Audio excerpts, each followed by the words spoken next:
장 말씀을 중심으로 열매를 원하시는 예수님이란 제목으로 함께 은혜를 나누고자 합니다.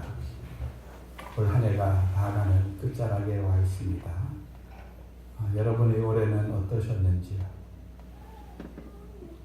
여러분의 삶을 통해서 하나님을 더욱더 알아가며 뭔가 손에 잡히는 것이 있었습니까? 혹은 가슴에 남아있는 것들이 있었습니까? 어떤 느껴지고 보여지는 열매들이 있었는지요?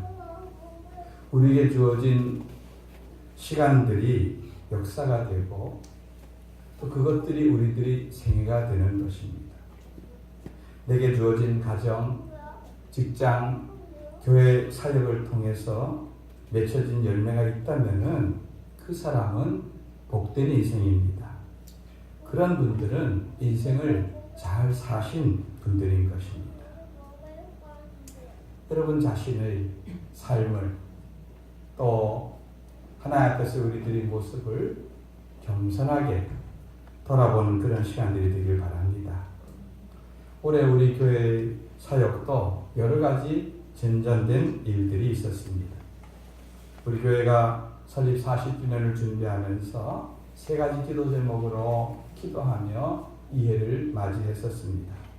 선교사를 파송할 선교사를 파송지를 구하고 정하고 선교사를 우리가 초빙하는 것, 또 건축하고 난 부채를 청산하는 일, 일자를 선출하는 일, 이 세 가지 꿈을 갖고 있었습니다. 사실 선교지를 정하는 것도 제 혼자의 생각으로 하지 않고 전 성도들과 함께 기도하며 하나님의 마음이 있는 곳을 찾았습니다. 사실 저는 오래전부터 중국에 대한 마음이 많았습니다. 저는 여러 차례 중국을 방문했고 또 계속해서 선교사님들과 현지 사역자들과 연결되고 지금도 연결되어 있습니다. 그런데 우리가 중국이 아닌 태국을 선교지로 정하였습니다. 돌아보면은 정말 잘한 일이라 생각되어집니다. 중국은 지금 선교사님들을 대대적으로 추방시키고 있습니다. 우리와 함께 사역하던 강간한 선교사님도 올 연말에 추방을 당했습니다. 물론 어려움이 있다고 선교를 못하거나 포기할 수는 없는 것입니다. 그러나 하나님께서 지금 우리가 마음껏 일할 수 있는 태국으로 결정하게 한 것은 우리를 통해서 그분이 하시고 싶은 일이 있다는 것을 우리는 느낄 수가 있는 것입니다. 선교지를 정하고 선교사 후보생을 구하는 것도 결코 쉬운 일이 아니었습니다. 저는 처음에 이것을 신문 광고를 내면은 그래도 몇몇의 지원자는 있을 줄 알았습니다. 그런데 우리가 정한 그런 신청 날짜가 다 지나가도 한 명의 신청자도 지원자도 없자 사실은 좀 당황스러웠죠. 그런 처음부터 우리가 의도대로 여러 명의 지원자가 있고 우리가 그 중에서 한 분을 선택했더라면은 아마 우리들이 마음속에, 아니 여러분들 모르겠습니다만 저희 마음속에는 살짝 교만한 마음이 들었을 겁니다. 그런데 우리 뜻대로 안 되는 것이 어쩌면 하나님 앞에서 더 복된 일이었습니다. 저는 그렇습니다. 내 뜻대로 안 되자 더 간절하게, 더 겸손하게 하나님의 인도하심을 바라봤습니다. 예전보다 늦어지는 시간 속에서 저는 겸손을 배웠습니다. 선교는 내가 한다고 하는 것이 아니라 하나님께서 이끌어야만 가능하구나. 하나님이 사람을 보내주셔야지만 가능하구나 하는 것을 배웠습니다. 사실 우리는 아는 것 같지만 어린아이 같습니다. 배워가고 알아가면서 성숙해지는 것입니다. 여러분, 우리 박교회 선교사님이 함께 오셔서 우리가 사역하고 있지만 선교사님 오는 그 과정도 얼마나 많은 인내가 필요했는지 모릅니다. 기도하며 기다리는 그 시간이 오히려 금방 결정되어지고 빨리 온 것보다도 더 귀하고 더욱 귀했습니다. 또 우리가 교회를 건축한 지 9년 만에 지난 7월 말일로 모든 부채를 다 갚았습니다. 우리 노회 안에 우리와 비슷한 시기에 교회를 건축한 여러 교회들이 있습니다. 그 중에 한 교회만 부채 정리를 다 끝냈지 다른 교회들은 아직도 갚아가고 있습니다. 여러분, 이 모든 일들을 볼 때에 온 성도들이 협력이 아니었으면 이것은 이루어지기 힘든 그런 일이었습니다. 반면에 성도들이 하나가 된다면 어떠한 일도 우리가 할 수 있다는 것을 보여주는 하나의 예입니다. 또 임직자를 선거하는 문제도 여러분도 어떨지 몰라도 저는 참 많이 기도했습니다. 왜냐하면은 이게 한번 선거를 치르면은 그 후유증이나 뒤에가 더 어려웠던 적이 있었기 때문에 그렇습니다. 그러나 이번 올해의 선거는 대부분의 분들이 겸손하게 자신의 연약함을 돌아볼 수 있는 그런 귀한 시간들이 되었다고 생각합니다. 올해 막바지에는 교회를 리모델링하는 공사를 하였습니다. 성도들은 새롭게 단장되고 변화된 공간을 보면서 좋아하셨겠지만 저는 그 모든 것을 보는 관점이 조금 다릅니다. 저는 교회를 앞장서서 해나가는 사람들이 어떤 모습으로 그 일들을 대하고 해나가는가. 좋은 공간이 생겨나서도 감사할 일이지만은 전보다 훨씬 성숙한 모습으로 나와 다른 사람들이 협력하여 함께 일해 나가는 모습을 보면서 참 감사했습니다. 사실 더 중요한 것은 어떤 공간이 아니라 그 공간을 만들어가는 사람들이 마음이고 하나됨인 것입니다. 특히 나와 다른 사람들과 마음을 맞추어 일한다는 건 쉬운 일이 아닙니다. 누구나 자기 주장과 자기 색깔이 있기 때문입니다. 우리가 공동체를 이루기 위해서는 나를 낮추고 또 목소리를 낮추고 나의 주장을 낮출 때에 우리는 하나가 될 수가 있습니다. 더 나아가서 내가 죽어야지 교회가 살고 내가 죽어야지 예수님이 살아나는 것. 이것이 성경의 원리인 것입니다. 조금 전 우리 찬양단에서 부른 찬양대에서 부른 찬양 속에서도 그죠? 내가 그리스도인으로서 내가 죽을 때에 우리 주님이 살아난다는 그 가사를 우리는 너무나 잘 알고 있는데 사실 여기까지 우리가 가는 것 결코 쉬운 일이 아닌 것입니다. 바로 그것이 예수님께서 원하시는 것이고 우리가 성장하고 성숙했다는 것을 의미하는 것입니다. 요한복음 17장 11절 말씀을 앞을 보고 한번 읽어보겠습니다. 시작. 나는 세상에 더 있지 아니하오나 그들은 세상에 있사옵고 나는 아버지께로 가옵나니 거룩하신 아버지여 내게 주신 아버지 이름으로 그들을 보존하사 우리와 같이 그들도 하나가 되게 하옵소서. 아멘. 여러분, 이 요한복음 17장은 예수님께서 겟세마네 동산에서 드린 기도문인 것입니다. 예수님이 이제 내일이면 십자가에 돌아가시고 이 제자들과 떠나는 그 마지막 순간 이 땅에 남겨지는 제자들 그리고 제자들을 통하여서 예수 믿을 그 사람들 저와 여러분들을 위해서 무엇을 기도하고 있는가 하는 것을 이 기도의 내용을 보면 알 수가 있습니다. 여러분 여기에서 예수님이 원하시는 것은 무엇입니까? 여기 마지막에 보면은 그들도 우리와 같이 하나가 되게 하옵소서. 여러분 예수님이 진정 우리에게 원하는 것은 우리가 주님 안에서 하나 되는 줄 믿습니다. 하나 되는 줄 믿습니다. 그런데 여기 보면 하나 되는 그 기준이 있습니다. 하나 되는 기준을 뭐라고 하고 있습니까? 우리와 같이 그들도 하나가 되게 하옵소서. 여기 말한 우리는 누구를 가리킵니까? 바로 하나님과 예수님과 성령님을 가리킵니다.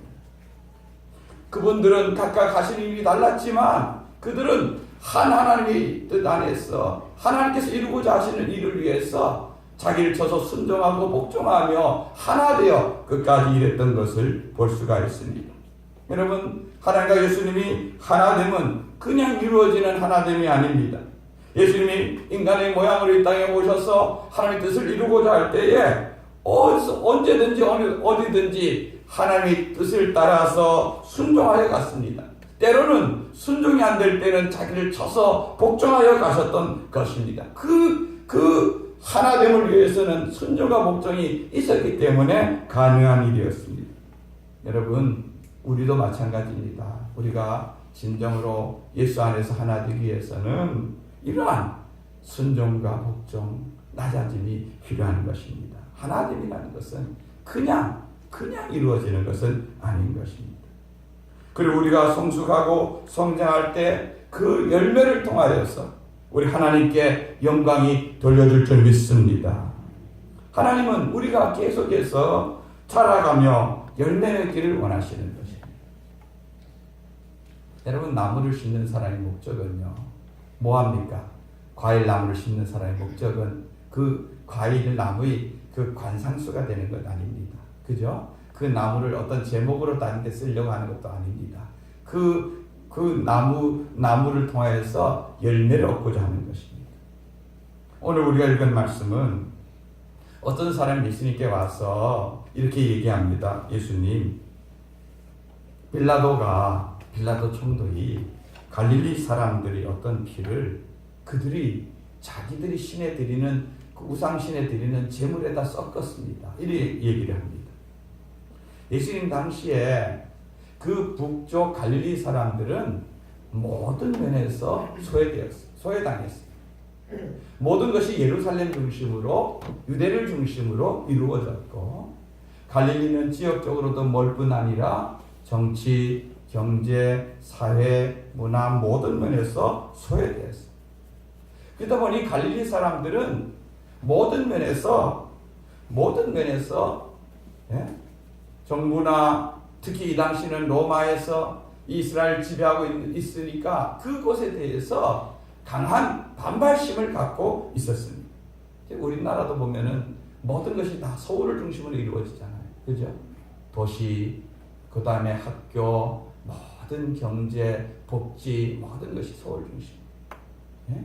그 다음에 전라도나 강원도나 이런 지역은 완전히 좀 푸대접이고 무대접이고, 강원도 사람들은 좀 그래도 너무 착하고 감각이 없어서 그냥 당하는 대로 이렇게 살지만, 저기 전라도나 이런 데 사람들 어떻게 합니까? 그런 야성의 기질들이 강하지 않습니다.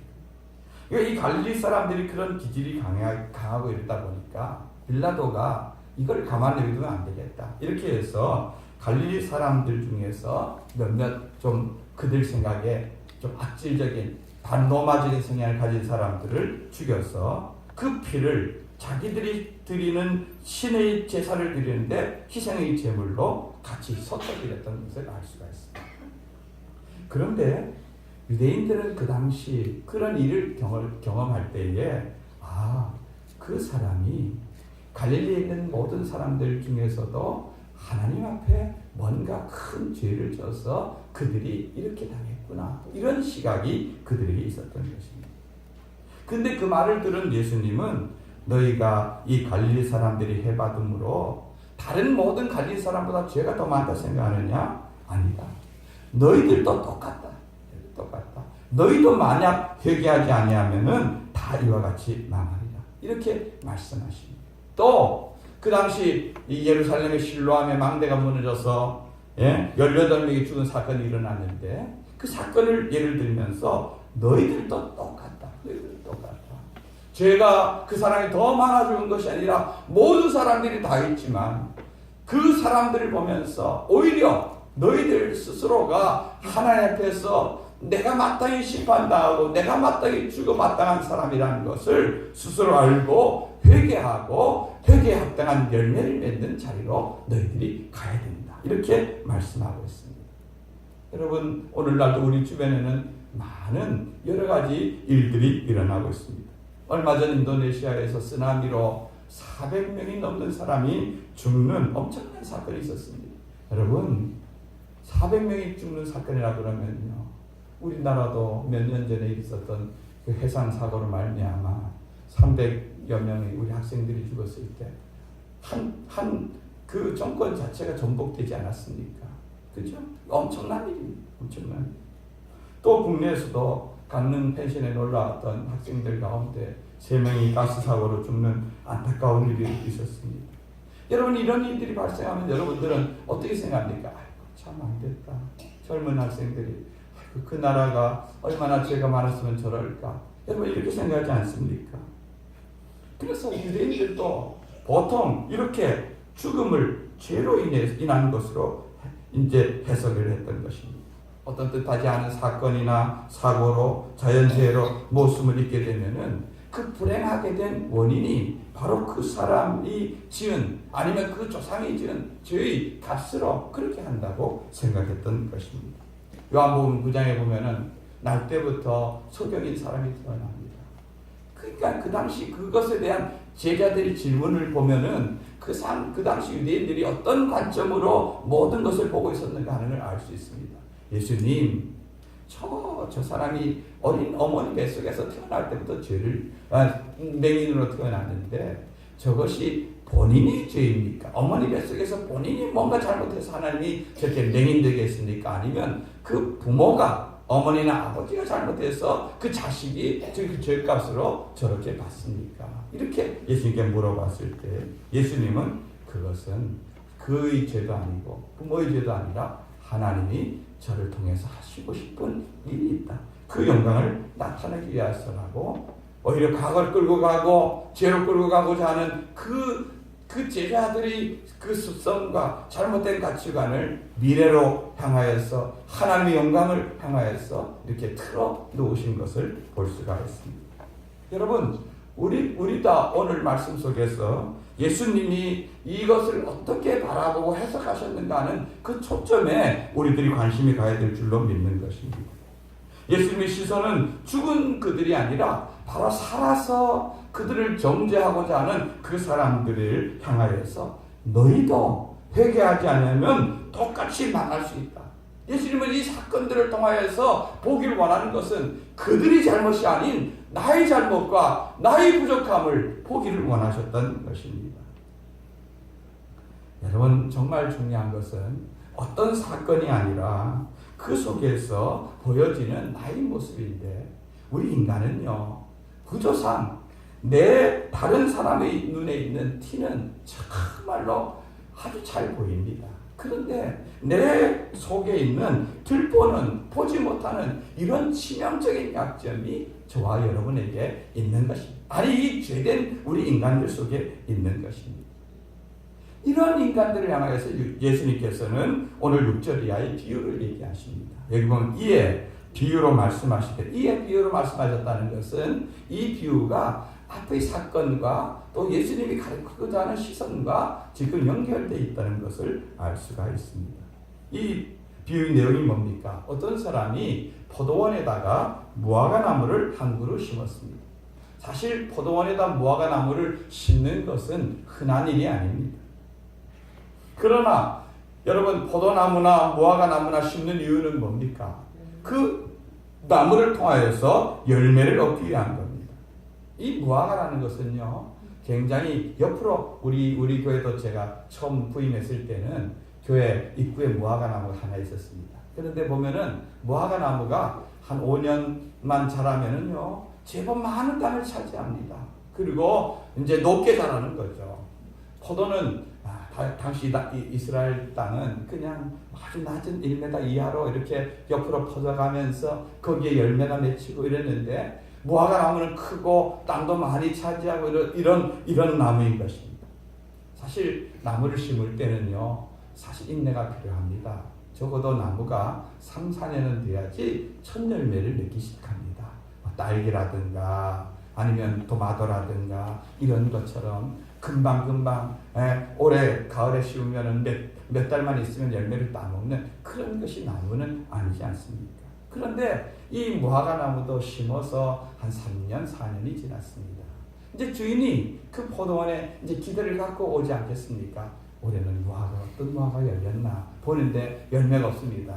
올해는 아직 무화과나무가 어리구나. 1년 더 참아보자. 1년 지났습니다. 이제 제법 잎도 무성하고 나무가 커졌습니다. 그런데도 또 열매가 없는 겁니다. 야, 뭔가 걸음이 부족하고 제대로 가꾸지 않았는가 보다. 포도원지기에 얘기해서 걸음도 더 많이 주고 더 가꾸고 그것을 잘 돌봅니다. 그래서 3년째가 됐는데 이 푼도 무성하고 이제 나무가 열매가 됐는데 아무리 찾아봐도 열매가 보이지 않는 겁니다. 이랬을 때 모아가 이 주인이 화가 났습니다. 아니, 우리가 이 보자고 이 나무를 심은 것 아니고 땅만 많이 차지하는데 열매가 도대체 없구나. 그래서 이 포도원지기에게 이렇게 말합니다.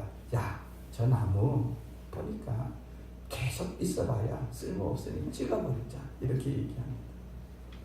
사실 무화과 나무는 그 당시 성전이나 집이나 이런 데 뭐 불을 떼거나 이렇게 할 때 많이 그것을 떼어 쓰던, 사실 무화과 나무는 길가에 이렇게 우리나라 뽕나무처럼 이렇게 심어서 지나가는 행인들이 그 배고픈 뽕열매도 어디도 따먹고 하는 것처럼 이 무화과를 따먹고 하던 그렇게 흔한 건데, 이 포도원이라고 하는 좋은 곳에다가 그 나무를 심었는데 3년이 지나도 열매를 맺지 않자 주인이 화가 난 것입니다.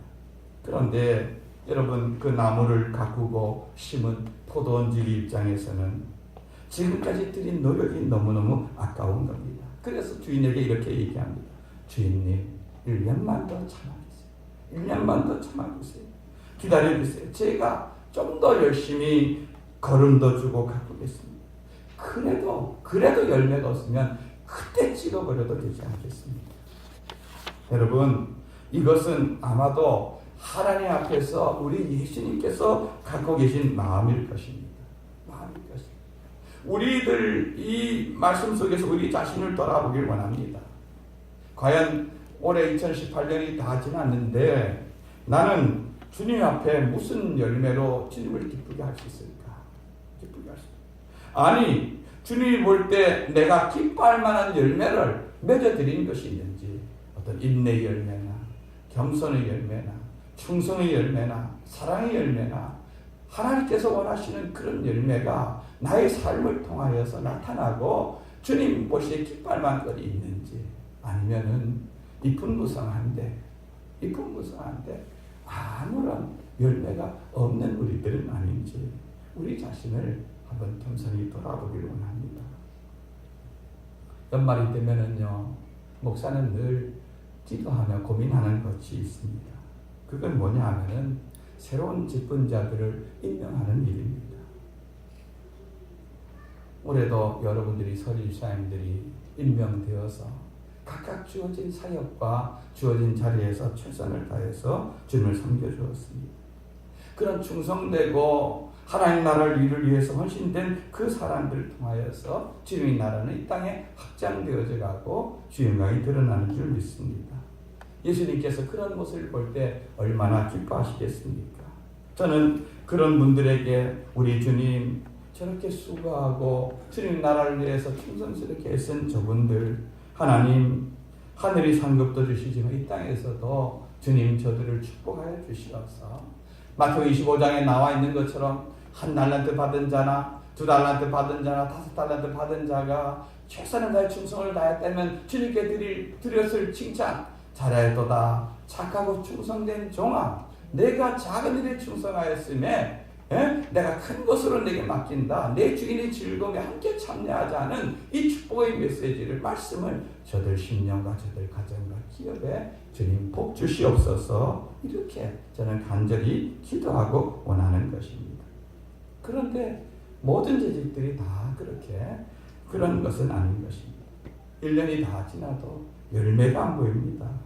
여러분, 열매라는 것은요, 사과나무에 보면은 사과 열매는 숨길 수가 없는 것입니다. 가을이 되면은 그것이 빨갛게 익고 모습을 드러나게 되어 있는 것입니다. 집사의 직분이라는 것은 이건 그냥 교회 어느 정도 다니고 때가 되면 주어지는 그런 명예직이 아닙니다. 교회의 일꾼을 세우는 것입니다. 열매를 기대하고 나무를 심듯이 열매를 기대하고 일꾼을 세우는 것입니다. 그래서 어떻게 할까? 한 주간 동안 참 많이 기도하면서 고심 끝에 내린 결론이 또 1년 함께 더 가보자. 또 1년 함께 더 가보자. 다시 한번 기회를 가보자. 별 수 없는 연약한 나도 인간이고 한데 한 번 더 이 포도원지기 마음과 모습으로 주님 앞에서 한 번 더 기회를 갖고 기회를 더 드렸으면 좋겠다 하는 그런 마음을 갖게 되었습니다. 여러분, 우리 주님께서 우리에게 원하시는 것은요, 우리가 회개하길 원합니다. 회개는 뭡니까? 나의 잘못된 길, 하나님 앞에 충성스럽지 못한 그 길들을 내가 돌이키는 것입니다. 그리고 주님께로 가는 것입니다. 마음을 새롭게 하고 자신과 자신이 주어진 직분을 온전히 감당해 가는 것입니다. 아니, 이것은 교회일 뿐 아니라 내게 주어진 가정, 내게 주어진 직장, 거기에서도 견고하게 여러분이 살 자리에 서서 나아가서 여러분이 있는 그 자리에서 충성스럽게 사역함으로 말미암아 우리에게 주어진 모든 그 영역 속에서 저 사람은 주님을 믿는 믿음의 사람으로서 정말로 다른 사람들보다가 모범이 되고 더 정말 귀하구나 하는 인정받는 신앙인이 되어야 될 줄로 믿는 것입니다. 말씀을 정리합니다. 여러분, 해가 바뀐다는 것은 우리 한 해의 삶을 정리하고 또 새로운 한 해를 기대할 수 있는 정말 축복된 것입니다. 주님께서 우리에게 원하는 것은 열매입니다. 여러분, 이제 새로운 한 해 우리에게 주어진 직분과 사명을 따라 주님 앞에 나아갈 때 풍성한 열매로 주님을 기쁘게 하는 복된 성도들, 믿음이 증거하는 성도들 되기를 주님의 이름으로 축원드립니다. 아멘. 기도드리겠습니다. 우리 말씀 붙잡고 하나님, 나의 삶을 돌아보길 원합니다. 우리가 삶을 돌아보면서 내가 고쳐야 될 것이 무엇인지, 회개해야 될 것이 무엇인지, 하나님 아버지 더 새로워야 될 것이 무엇인지를 하나님 알려주시고, 하나님 새로운 한 해 충성된 자로, 변화된 자로, 주님을 기쁘게 하는 자로, 열매로 주님 앞에 나아가는 자가 되도록 해주시옵소서. 아버지, 똑같은 삶이 아니라 다른 삶, 기대되는 삶, 아버지 하나님 주님께서 원하는 삶으로 바꾸어 갈 수 있도록 도와주시옵소서. 한번 이 시간 통성으로 기도하길 원합니다. 살아계신 하나님 아버지,